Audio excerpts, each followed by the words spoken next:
As the nation grapples with the deadliest school shooting in nearly a decade, the Uvalde community is beginning to say a final goodbye to some of the victims. Visitations are underway for 2 of the 21 victims.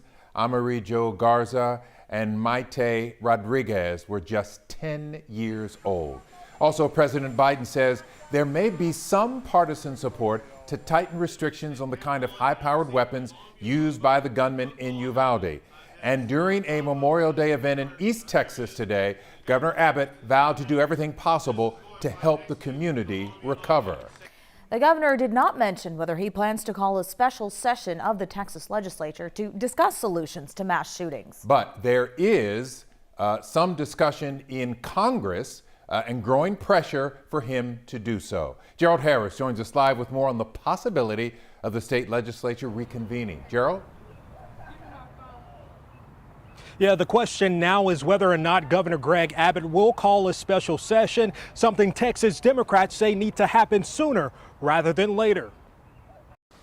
Emotions are still palpable in the Uvalde community. My tears have turned to anger.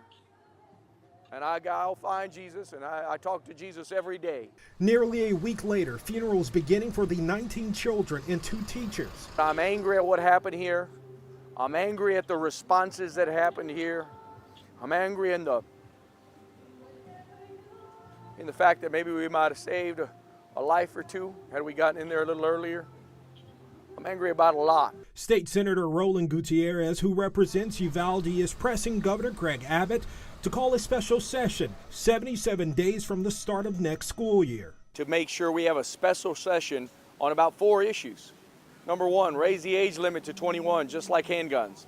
Number 2, we limit magazine capacity. Number 3, red flag laws. We absolutely need them. You know, number 4, waiting period. Huge.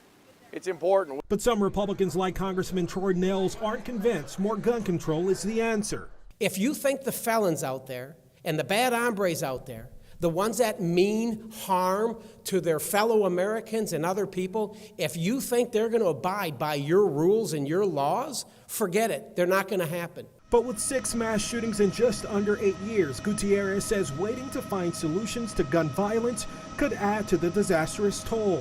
This governor, I'm not challenging him. I'm not playing games here. I'm demanding that he bring us back into that building this summer. Because if we get to that day when school starts and we have another one of these tragic massacres, the blood's on his hands. And Governor Abbott is the only person that can call a special session, but in a Republican-controlled legislature, getting any proposals through could prove difficult. Back to you. All right, we'll see how it plays out. Gerald Harris reporting live for us downtown. Thank you.